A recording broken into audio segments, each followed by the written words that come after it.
네, 2018년 1월 20일 토요일자 한국경제신문입니다. 일면 보죠. 이란 가전 1위 엔텍합 동부대우 새 주인 된다. 이런 헤드라인이에요. 기사부터 좀 보겠습니다. 한국 3위 가전업체인 동부대우전자가 이란 1위 가전업체인 엔텍합 컨소시엄에 팔린다. 동부대우의 재무적 투자자들은 19일 엔텍합 컨소시엄을 우선협상 대상자로 선정했다고 밝혔다. 엔텍합은 KTB 사모펀드, SBI 인베스트먼트 등 재무적 투자자들과 DB그룹, 이게 이제 동부그룹이죠. 사명을 변경했어요. DB그룹이 보유한 동부대우 지분 100%를 900억 미만에 인수한 뒤에 최대 1000억 안팎의 유상 증자를 하겠다는 인수 조건을 내건 것으로 전해졌다. 엔텍합 측과 재무적 투자자들은 이달 말까지 주식 매매 계약서 SPA라고 하는데요. 요거를 체결할 계획이다. 이래요, 기사는. 근데 좀 해설을 하자면 일단 좀 안타깝습니다. 이왕 팔릴 거면 좀 국내 자본에 인수되는 것이 더 나을 텐데, 결국에 이란이 중동 국가잖아요. 중동 자본의 인수가 되는 건가 싶네요. 먼저 동부대우전자를 좀 보면은요, 2013년도에 대우 일렉트로닉스를 동부그룹이 인수를 했어요. 그래갖고 사명을 동부대우전자로 바꿨는데요. 실적을 보면 2017년 작년 매출이 한 1조 5천억 정도 돼요. 그리고 영업이익은 좀 안타깝지만 소폭의 적자를 냈어요. 그래서 적자로 전환된 상태고, 이 주요 사업은 아시죠? 세탁기, 냉장고, 전자레인지 이런 이 가전제품 위주예요. 그래서 근데 그 중에 이제 특히 1인 가구용 벽걸이 타입 미니 세탁기, 요게 좀 히트를 많이 쳤어요. 많이 팔렸어요. 그렇고, 지금 현재 지분 구조를 좀 보죠. 일단 주식회사 동부하고 계열사가 지분율이 43.9%예요. 그래서 일대 주주고요. 여기에다 이 김준기 회장님, 이분이 또 얼마 전에 또 사고를 또 크게 한번 치셨어요. 그래갖고 또, 안타깝습니다. 회장님 왜 그러셨어요. 김준기 회장 지분 10.3%가 있고, 그 다음에 한국증권금융, KTB 사모펀드, 요런 재무적 투자자들, FI라고 하는데, 요 재무적 투자자들이 45.8%를 갖고 있어요. 그러니까 어떻게 보면, 일반 개인 주주들은 지분이 전혀 없다고 봐야죠. 그래서 정리를 하면, 동부그룹 측 지분율이 토탈 54.2%예요. 그리고 재무적 투자자들의 지분율이 토탈 45.8%인데 요걸 앞서고 능가하고 있습니다. 그래서 한마디로 현재 동부대우전자의 주인이 그럼 누구냐? 당연히 동부그룹인 거죠. 그런데 좀 이상하죠? 주인은 분명히 동부그룹인데 왜 이 재무적 투자자들이 나서갖고 막 경영권을 파는 걸까요, 지금?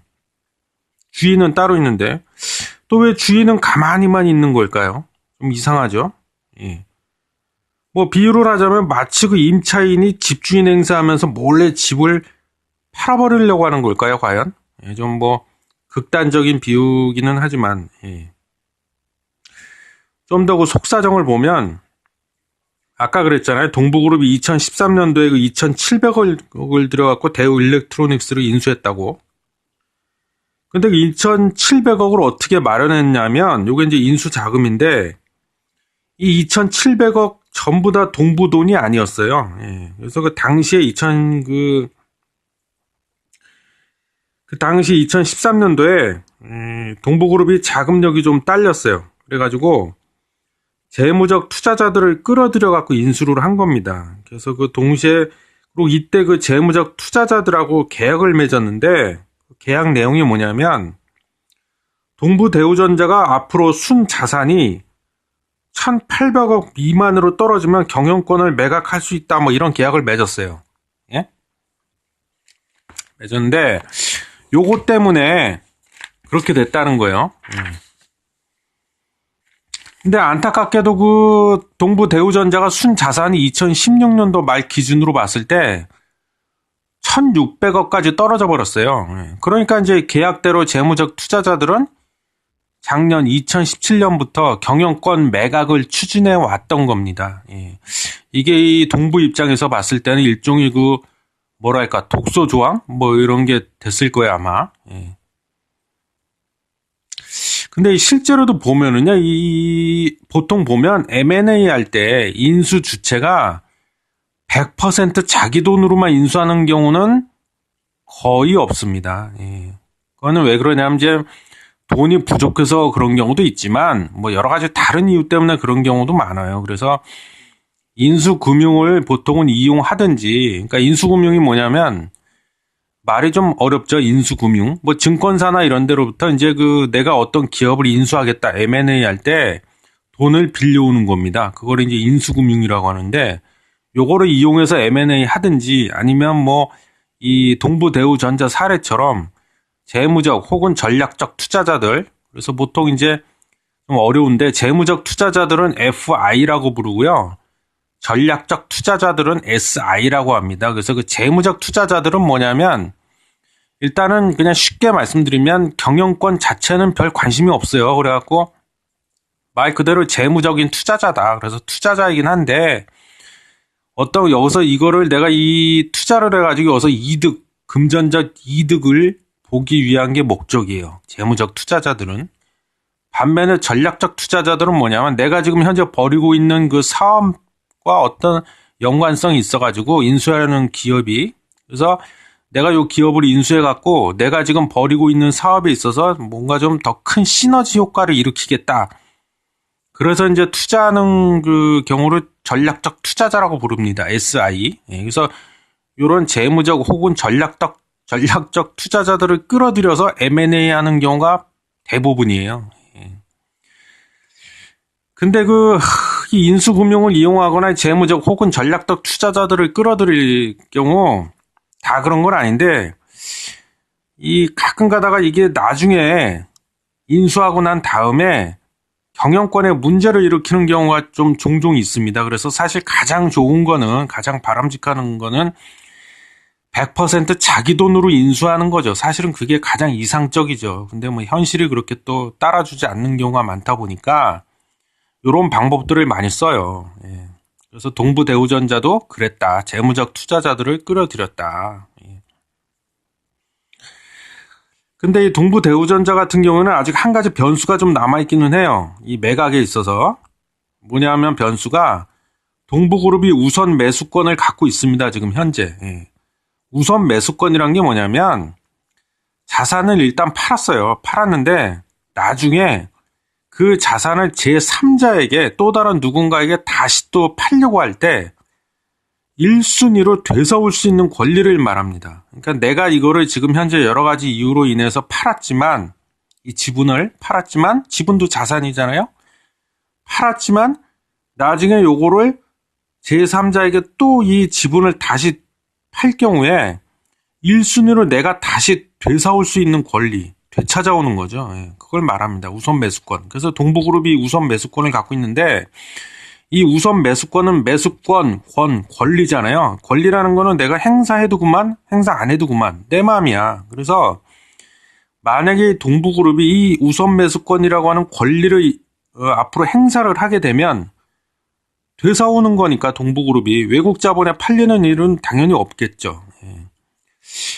그래서 동부그룹이 우선 매수권을 행사할지 안 할지는 몰라요. 근데 제가 보기에 지금 현재로서는 매수권을 행사할 가능성은 매우 낮다. 왜? 왜냐하면요. 동부가 이 우선 매수권을 행사하려면 재무적 투자자들한테 원금하고 이자를 상당수를 갚아야 돼요. 그런 조건이 달려 있습니다. 이 우선 매수권을 행사하려면. 근데 지금 자금 사정이나 여러 가지로 봤을 때 그게 쉽지가 않다는 겁니다. 그래서 이 부분은 좀 지켜봐야 될 것 같고 한편 또 그 우선협상 대상으로 이번에 선정된 그 엔테캅, 아까 뭐 중동 자본이라고 그러죠. 이란 업체인데, 이 엔테캅에 대해서 좀 알아보죠. 이 엔테캅은 좀 생소하죠. 저도 좀 생소한 기업인데, 근데 나름 이란에서는 굉장히 유명한 기업인가 봐요. 일단 그 설립 연도가 1979년으로 되어 있어요. 그리고 지금 현재 이란의 8개 주요 도시에 200곳 정도의 매장을 갖고 있어요. 그래서 이란의 최대 가전 업체입니다. 우리나라의 삼성전자 뭐 이런 식으로.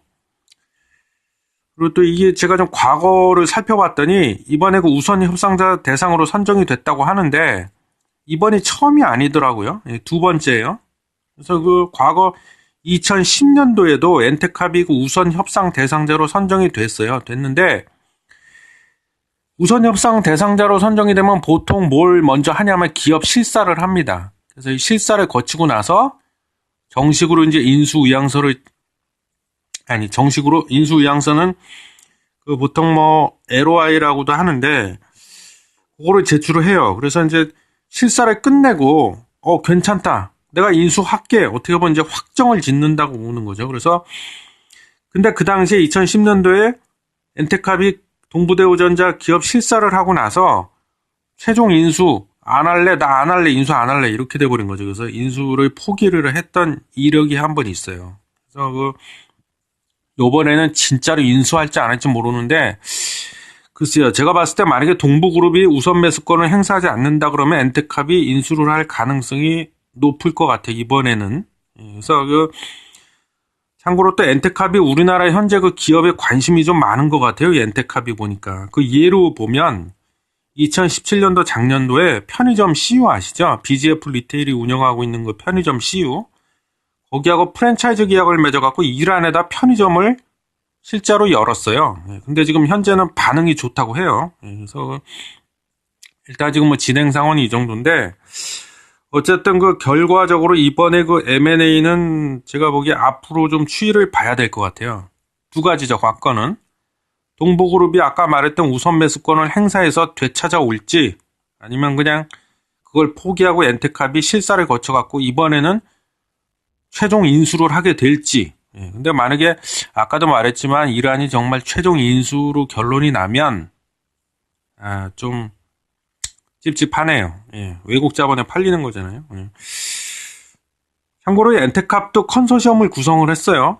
그래서 여기에 뭐 웨일 인베스트먼트라든가 하는 어떤 거 이건 이제 국내 투자자인데 그런 쪽하고 또 뭐 이 컨소시엄을 구성해서 들어왔다고 하네요. 근데 요거는 좀 앞으로 좀 지켜봐야 될 것 같습니다. 이어서 그 같은 일면인데요. 빚 감당 못해 채무 조정 신청 10만 명 넘어 뭐 이런 헤드라인이 있네요. 기사 보죠. 지난해 빚을 갚을 능력이 되지 않아 채무 조정을 신청한 채무자가 10만 명을 넘어섰다.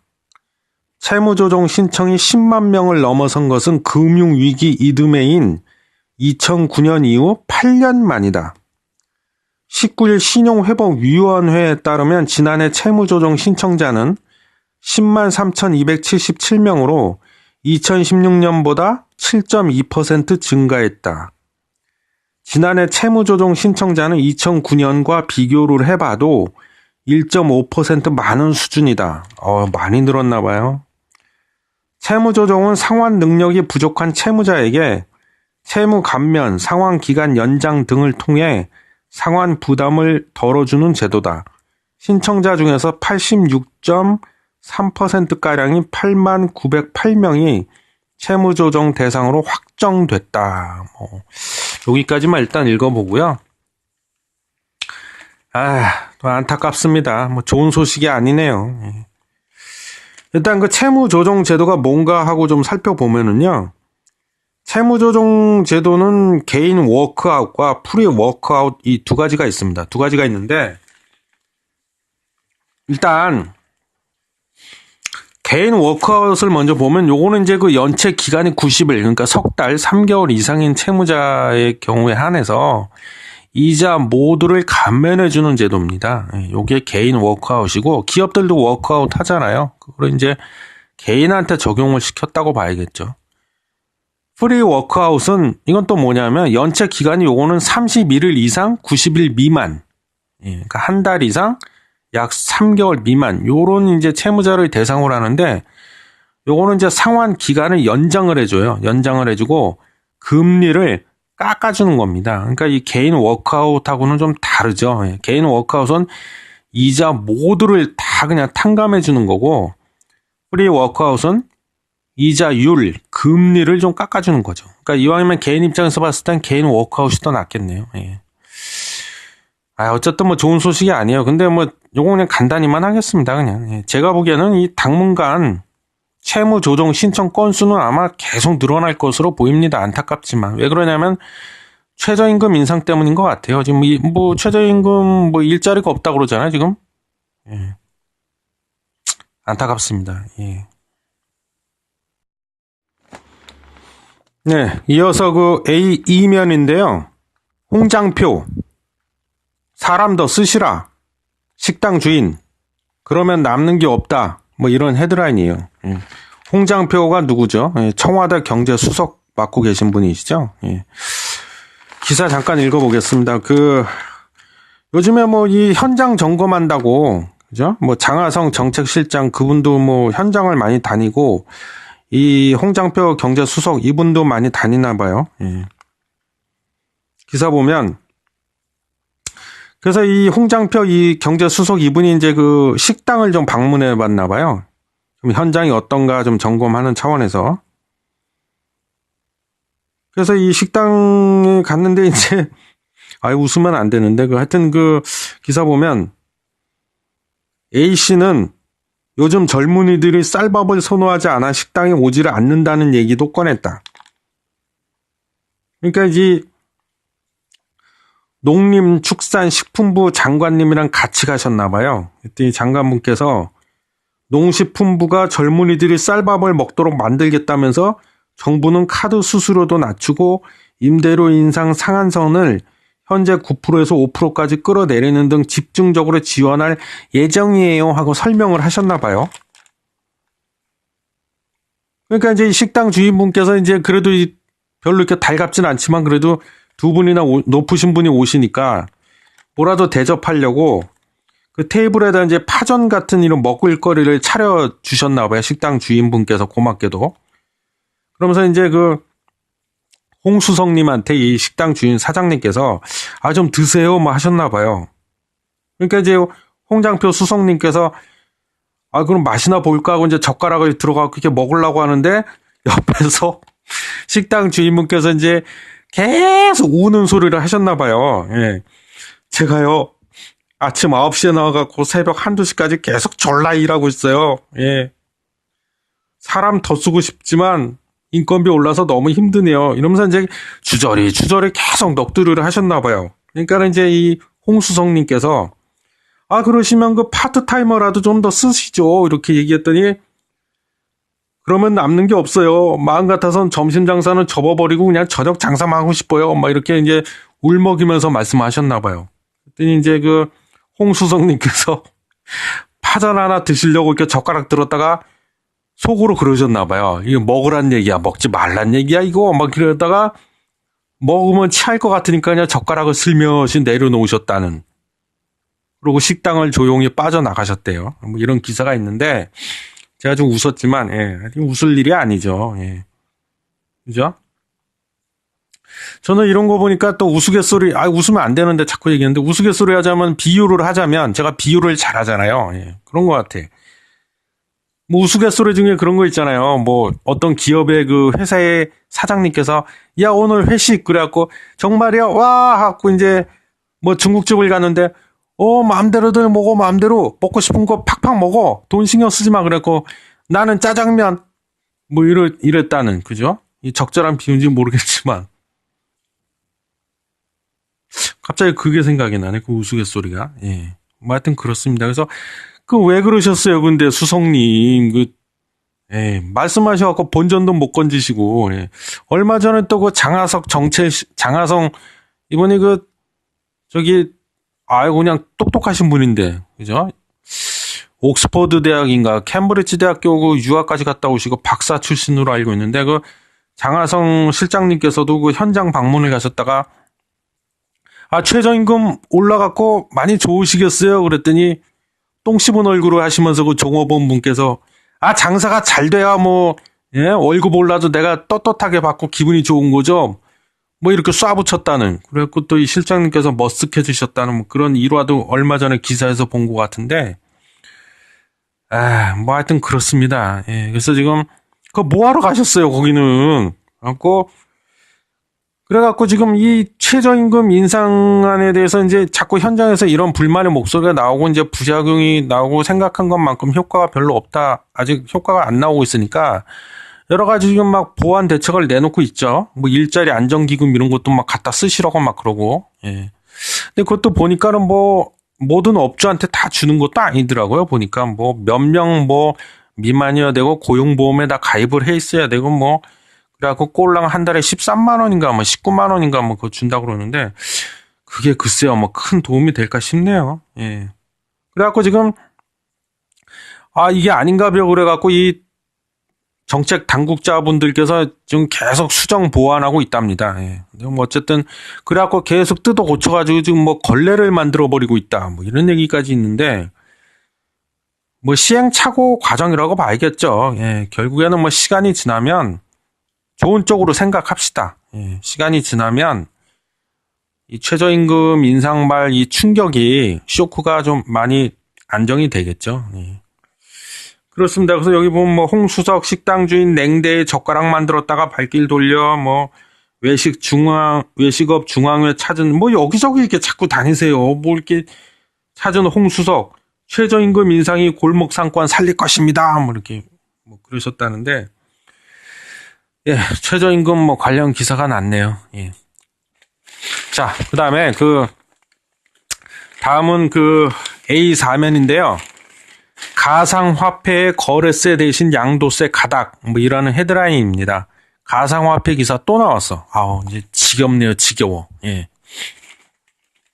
그래서 기사를 좀 읽어보면은요. A4면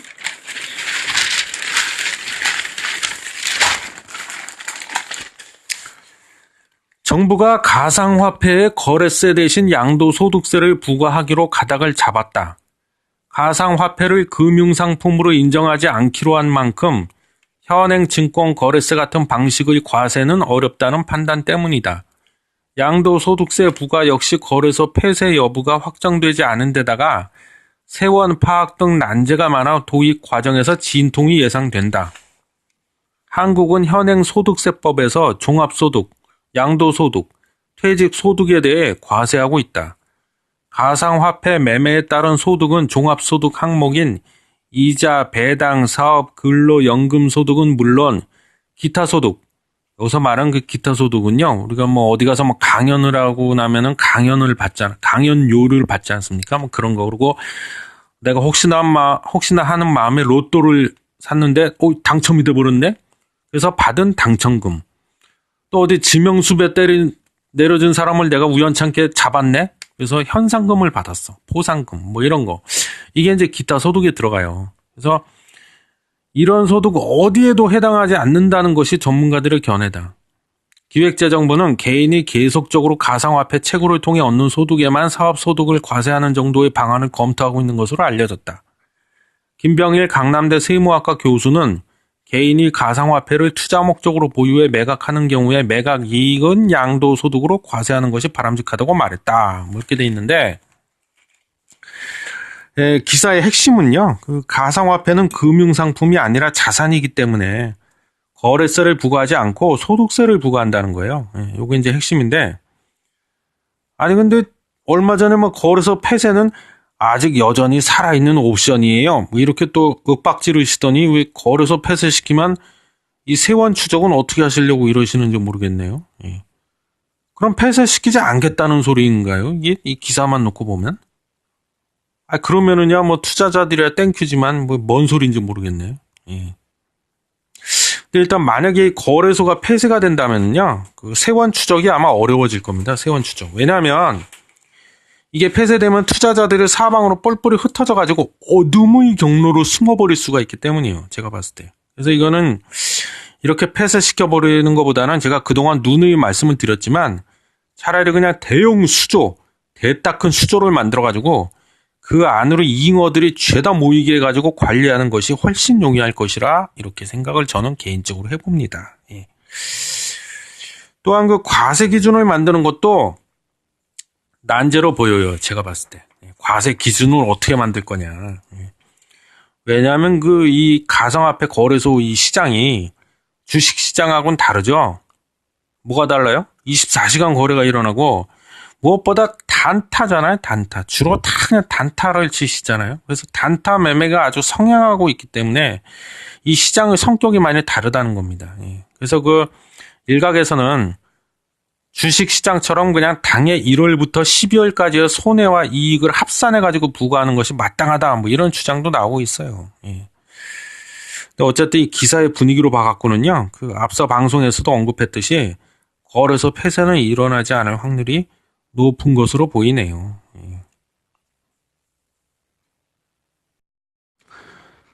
계속해서 A 신면이고요. 해외 투자 수익의 환차익까지 달러 상품이 뜬다 뭐라는 헤드라인이에요. 기사 보겠습니다. 연초 원달러 환율이 1060원 안팎으로 오르내리며 달러 약세가 지속되자 달러 투자 상품이 주목받고 있다. 달러가 쌀 때 해외 자산을 확보해 둔 뒤에 투자 수익은 물론 환차익까지 덤으로 노리겠다는 전략에서다. 19일 외환시장에서 원달러 환율은 달러당 1065원 구전을 나타냈다. 석 달 전인 지난해 10월 19일 1133원이던 원달러 환율은 가파르게 떨어져 지난 12일 1059원으로 최근 3년 새 최저 수준을 기록했다. 달러 예금 금리가 최근 연 1.7%까지 상승한 것도 달러 예금을 늘리는 배경으로 적용이 됐다. 뭐 이 정도인데요, 기사는. 그렇죠. 근데 제가 보기에는 뭐 얘기 앞서 방송에서도 했나 모르겠는데 아마 올해 내내 달러 원 환율이 그렇게 뭐 오를 일은 거의 없을 겁니다. 왜냐하면 뭐 여러 가지 이유가 있는데 가장 핵심적인 이유는 미국의 트럼펫 아저씨가 달러 강세를 원하지 않습니다. 그 제롬 파월 차기 연준 의장 후보로 그 지명된 제롬 파월 아저씨를 지명한 것만 봐도 그래요.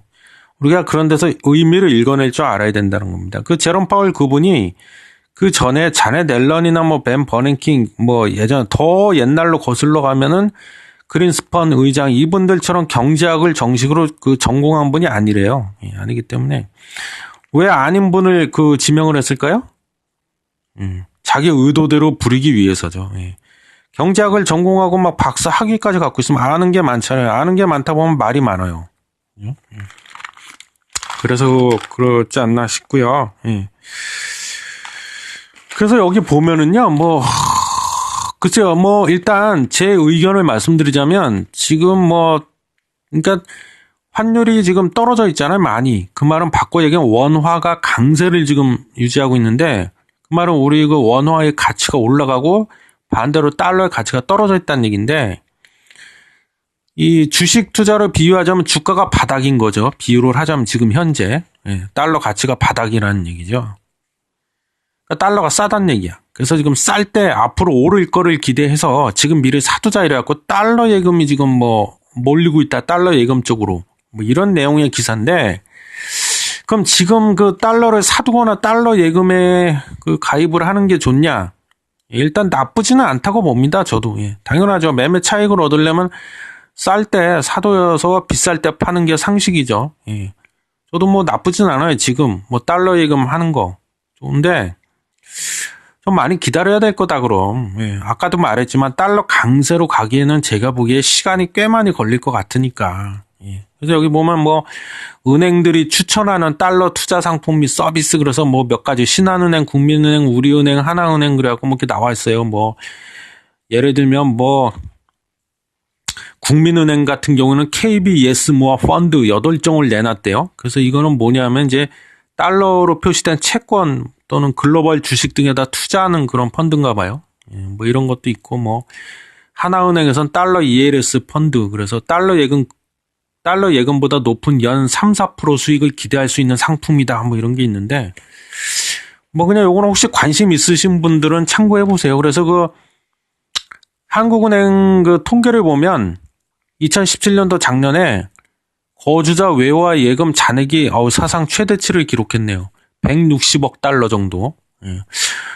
거주자 외화 예금 잔액이 급증을 했다.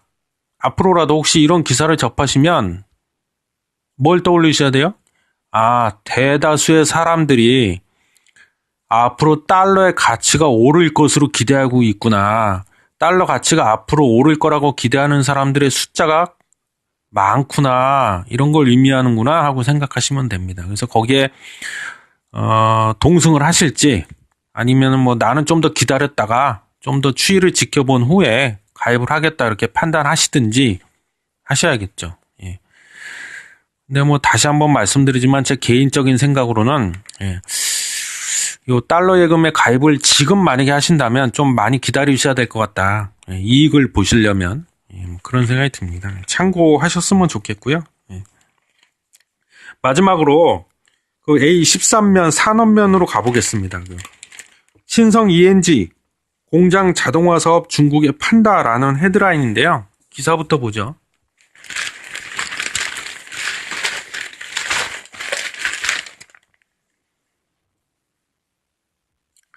신성 ENG가 이제 그 공장 자동화 사업, FA 사업이라고 하는데 이걸 중국에다 판다 그래서 자회사를 만든 뒤에 어떤 식으로 팔 거냐면 자회사를 먼저 설립하고 나서 지분 80%를 1,040억에 매각하기로 이렇게 결정을 했나 봐요. 그래서 뭐 주식 투자하시는 분은 아시겠지만 신성 ENG 하면 보통 이제 뭐 태양전지 쪽으로 그러니까 태양광 그쪽 관련주로 많이 지금 알려져 있죠. 그래서 신성 ENG는 요거를 팔고 나서 매각한 이후에 클린룸 사업과 태양광 사업에 집중할 방침이라고 합니다. 거기에만 집중하겠다. 그래서 그리고 공장 자동화 사업을 왜 팔기로 했냐면 이게 지금 계속 생각보다 돈이 지금 안 되고 있나 봐요, 잘. 그래서 팔아버리려고 하는 것 같은데, 지금 현재 클린룸 사업 부문에서는 반도체 2차 전지 제조 공장에서 사용하는 미세먼지 저감 장치와 에너지 관리 시스템을 주로 생산한다고 합니다. 그리고 태양광 사업 부문에서는 태양전지 판매와 에너지 저장 장치 ESS라고 하죠. 요거 판매 및 운영이 주요 매출원이다. 이렇게 돼 있어요. 그래서 FA 사업 부문, 즉 공장 자동화 사업 부문은 지금 매출 비중을 보면은요, 지금 현재 신성 ENG 전체 매출에서 40%를 차지하고 있어요. 지금 이게 주력 사업인데 이거를 지금 판다고 하네요.